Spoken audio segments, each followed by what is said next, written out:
I want to remind you that God created marriage before sin came into the human race, according to the Bible. If you believe the Bible story, which I do. And Adam and Eve had a wonderful marriage, and they met each other's needs, and they were very much in love. And then, if you remember, sin came into the Garden of Eden. Remember, sin was not just sin, it was a spirit of self.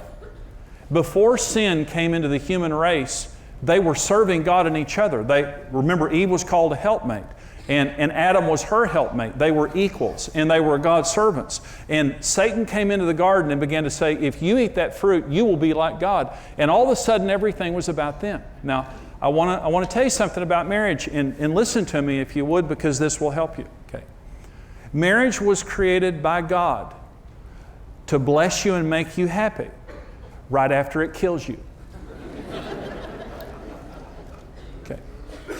Marriage is designed to kill you, to kill self. I heard someone say one time, I've got some really bad news, and that is the two most powerful beings in the universe are both trying to kill you, Satan and God, and it's the truth. Satan's trying to kill you through all kinds of evil, but God's trying to kill you through marriage. As soon as you die, you'll have a wonderful marriage.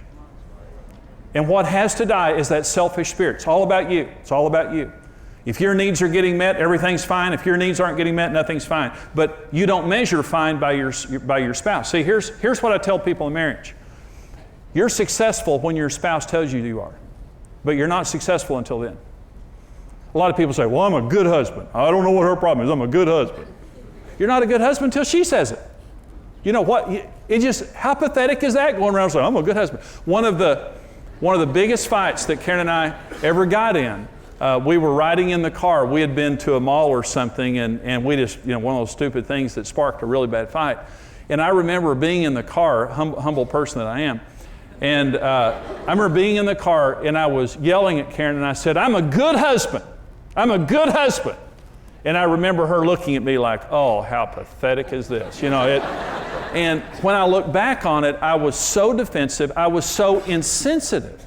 And the reason that we were fighting is because of insensitivity. Selfishness is just, it's all about me. It's all about my rules. It's all about what I want. It's not about you. I don't want to have to be sensitive to you. I don't want to have to sacrifice to meet your needs. And here's what happens, because typically when you get into marriage, it's either wonderful or terrible. It really is. I mean, marriage is either the most wonderful thing in the world or the most terrible thing in the world. It just depends on if the spirit of self has died yet or not. And when Karen and I got married, we were miserable. And I played golf all the time, and I worked all the time, and when I came home, it was all about me and my needs, and I didn't care if Karen's needs were getting met, and she would constantly ask me if I would do certain things, and I just didn't want to. And I'd say no, but I wanted her to do the things that I wanted her to do.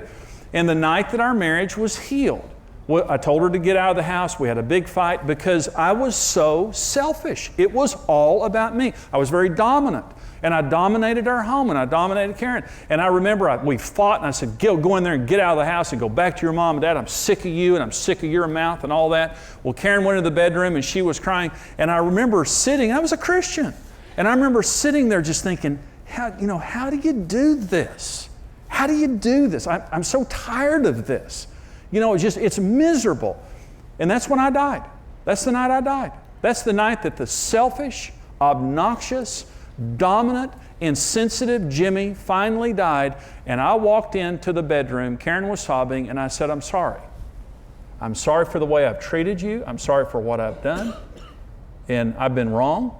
It's the first time I'd ever said I was wrong in all of our marriage and years of dating, because I was just such an idiot.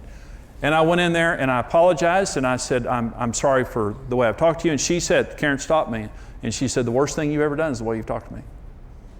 It's the worst thing you've ever done. And I said, I'm sorry. And I know that you probably don't trust me anymore because of how many things I've done. But however long it takes, I'll prove to you that I've changed.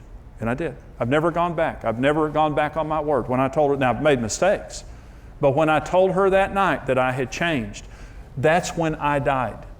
And that's when our marriage started being wonderful. Marriage is brutal on selfish people. It's just brutal. But marriage is wonderful on people who have died to that spirit of self. Let me say this. The best marriage in the world is two servants in love. Servants live to please somebody else. Servants are sensitive because they love pleasing somebody else. And if you could meet each other's needs, you wouldn't get married. I told this story before in some of my seminars, and that is the picture of heaven and picture of hell. And the picture of heaven is everybody sitting at a banquet table and they're eating and enjoying everything they're eating, but the picture of hell is all the banquet table is there, but they have utensils on their hands that are too long to feed themselves. But in hell, everybody is so selfish that they starve to death before they'll feed somebody else. And when you get married, that's the perfect picture of marriage. There's a banquet table in front of you, and you have what your spouse needs. But if you could feed yourself, you wouldn't get married. But the secret of a happy marriage is looking at your spouse and saying, what are you hungry for? And they say, I'm hungry for this. Because you have it. As a man, you can meet her needs. As a woman, you can meet his needs. You have it. It's inside of you. You can't meet your own needs, but you can meet their needs. And the secret of marriage is focusing on them, taking what God has given you and feeding them. And the perfect marriage is two people, unselfish people, who love each other and accept each other and listen to each other, and you just spend the rest of your life feeding each other in this yummy, yummy, yummy, oh boy, are you happy? Oh my gosh, they're just feeding me, my mama. But the worst marriages are two selfish people, and they have the utensils on, and they have what they need. Two people, they both have what they need, but they're both so selfish, or one of them is so selfish, that they won't focus on the other person. And I promise you this, marriage was designed to bless you and make you happy right after it kills you. Thank you for joining us. Partner with Marriage today and receive the Marriage on the Rock series on CD or DVD. Follow your interests and get social by connecting with Jimmy and Karen and the Ministry of Marriage Today on Twitter. Marriage Today's latest book, Happy, Happy Love, will supercharge your marriage with practical tips, wisdom, and inspiration for every stage of marriage. Visit happylovebook.com. Become a rock-solid partner today and equip yourself with the tools you need for a successful marriage. $14, $28, or $56 per month. Choose the partnership level that's right for you. Become a rock-solid partner today.